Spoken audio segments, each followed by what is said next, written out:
अनेक या ठिकाणी रती महारथी सांगतात की आम्ही विकास केला विकास केला। अहो तुम्ही कोणाचा विकास केला? कुठला विकास तुम्ही केला? तुम्ही विकास केला फक्त तुपावाल्याचा, तुमचा विकास झाला फक्त कारखान्याचा, तुमचा विकास झाला रांजणगाव MIDC मधील लेबर कॉन्ट्रॅक्टरचा, तुम्ही विकास केला फक्त शरद सहकारी बँकेचा, तुम्ही विकास केला फक्त ठेकेदारांचा। प्रत्येक गावगुंड प्रत्येक सरपंच असतील, जी तुमची मर्यादा गँग आहे, जे तुमचे सच्चे लाभार्थी आहेत, फक्त तुम्ही विकास केला त्या ह्या लाभार्थी गँगचा केला।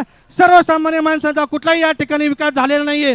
आजकालचं मी स्टेटमेंट ऐकलं, या ठिकाणी समोरचे उमेदवार सांगतात की येत्या 5 वर्षे माझे फक्त सर्वसामान्यांसाठी पाणी प्रश्न सोडवण्यासाठी मी खर्च करणार आहे। साहेब तुम्ही आता सांगताय की येत्या 5 वर्ष मी फक्त पाणी समस्या सोडवण्यासाठी काम करतो, मग तुम्ही आतापर्यंत 35 वर्ष काय केलं? तुम्ही कुठं पाणी समस्या सोडली? आज आमच्या 39 गावामध्ये धामारी असेल, कानूर असेल, खैरवडे असेल, मुकई असेल, जातेगाव असेल, या ठिकाणी का अजिबात पाण्याची व्यवस्था नाही आहे। सातगाव पठारावरती पाण्याची व्यवस्था नाही आहे। मग तुम्ही आतापर्यंत काय करत होता? तुम्ही आतापर्यंत फक्त लोकांना गोड गोड बोलून फक्त पाणी बदलायचं काम केलं, परंतु पाणी देण्यासाठी तुम्ही तुमचे सगळे प्रयत्न या ठिकाणी अपेक्षित झाले।